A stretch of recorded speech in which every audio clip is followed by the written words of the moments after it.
Creating private name servers at Netfirms. This demo assumes you have a domain name registered through Netfirms and starts from their home page. Now let's learn how to create our own custom private name servers.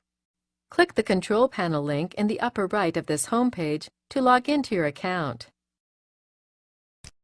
Log in with your username and password.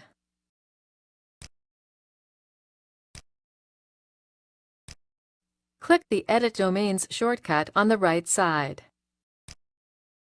Click the domain name you want to create custom name servers for. Click the DNS option. Under Modify, select Private Name Server. Enter the name server and associated IP address, then click Add. Repeat the process for the second name server.